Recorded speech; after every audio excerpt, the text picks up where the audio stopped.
Rise of Iron has everything you'd expect from a new Destiny expansion. We got a whole new suite of brand new weapons. We got multiplayer with 3 new maps, got a new mode called Supremacy, got private matchmaking. We needed a raid. I don't think we could have shipped Rise of Iron without a brand new raid. Tons of new armor, tons of new gear. There's a story campaign with characters and cinematics. New public events, new patrols, and new secrets to uncover.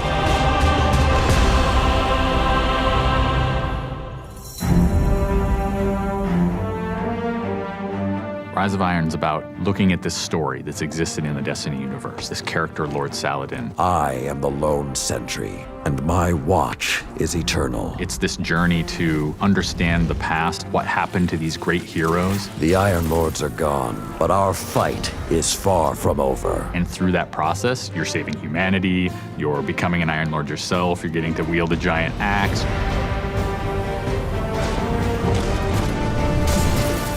The idea of playing through a blizzard is something that we've never tried, and you're going to see that in Fellwinter Peak. Fellwinter Peak is very interesting because we've never had the player fighting through a social space before. When you walk in there for the first time and the fire's lit and it's just casting glow up onto these 8 heroes, you've been holding their weapons for 2 years. When we can take those elements of Destiny and put them all together into one coherent moment, I think is awesome.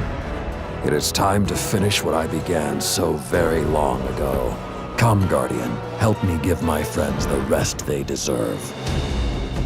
This is the Guardian's journey with Saladin. He's sending you out into kind of a land that's been forgotten in the Cosmodrome. You're going into Earth, but it's changed, it's actually expanded.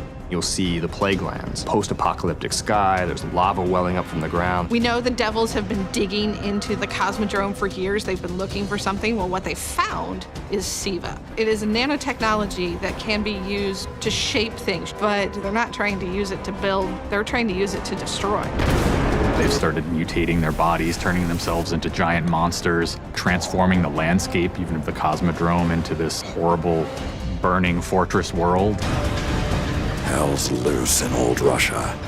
Every second we stand here, SIVA's influence spreads and the Devil Splicers grow more powerful.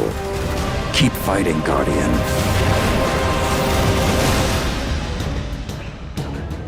After the campaign finishes, you have patrols that really tell the story of this continued infestation in the land. And we have a new strike that shows just what the Fallen are doing with the SIVA. It's this spooky place called the Wretched Eye. There's this really neat boss encounter. A fallen captain has plucked an eye out of an ogre, affixed it to his weapon, and he's using that to sort of tase you out of your rat hole while this blind ogre just walks around trying to crush you. We also have a few reprise strikes that we're bringing back for players.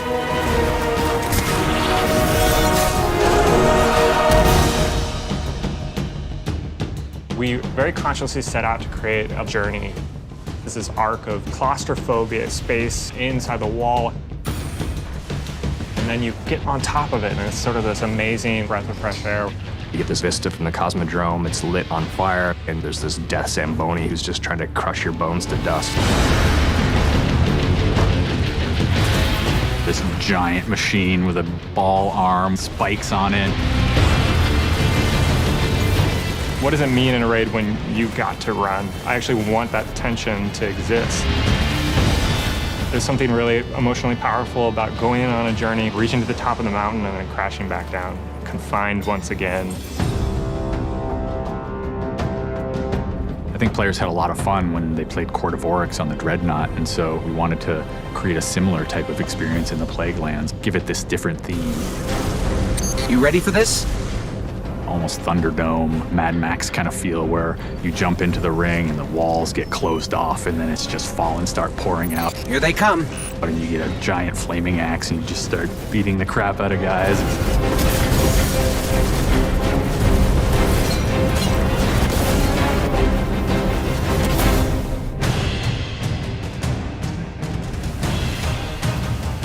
We thought, how can we increase the ways that you express the way you like to play?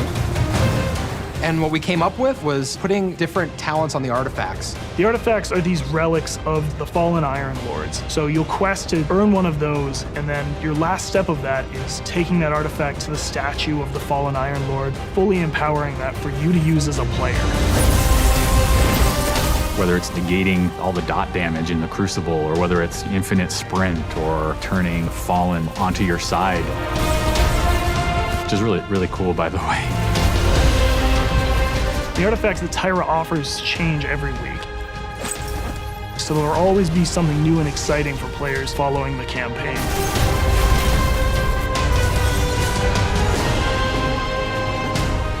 When you put snow, everyone thinks of pelts and cloaks and hoods. Wouldn't be a knight's tale without a knight's armor. When you look at the Iron Lords and you look at the Raid set, and look at the Iron Banner set, or you look at Trials of Osiris, they're all new with a much wider palette that players can pull from. And when you throw ornaments on top of all that, we're gonna see a lot more variety in gear. So the ornament system is this really cool thing that lets you take some of your favorite pieces of gear and then you customize this weapon the way you want it to be. You got your raid weapons, we got your Iron Banner, we got new exotics, old exotics. Do you like sidearms? We got all the sidearms this time around. Galahorn, enough said. Coming to the Crucible and Rise of Iron is a new game type called Supremacy. Defeat your enemy, claim their crest. It's a fast-paced 6v6 game mode where every kill you get, Guardian drops a crest. Picking up the crest gives you points. Their glory goes to you, Guardian. It's a constant battle over picking up crests and making sure that you're with your team and not out of position. If you pick up an enemy crest, you deny the enemy those points.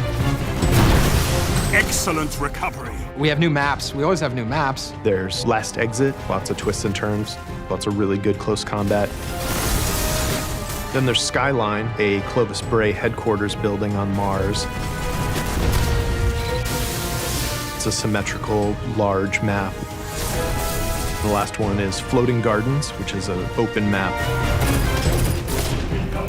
One thing we're really excited about in Rise of Iron is the introduction of private matches.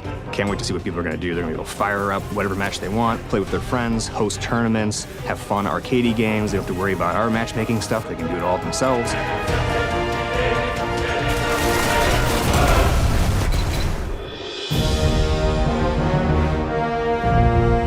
Sometimes when I play and I have headphones on and I'm in that world, I get little chills because it's not just the effects and the amazing graphics, it's the audio that helps reinforce the journey that you're going through. We really want Destiny to feel like it's a natural world that you inhabit, like it's a world that could exist, that does exist. The score is incredibly strong, and the work that the audio team has done on this game, it lights you up.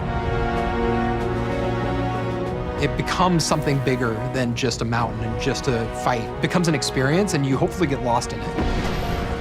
That sense of fun, that sense of adventure, that sense of the unknown, I want to see that translate to our fans and our players.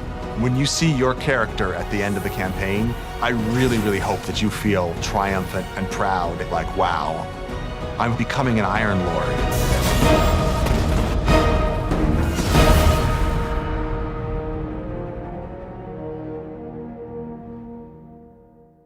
The ultimate Destiny experience is on PlayStation.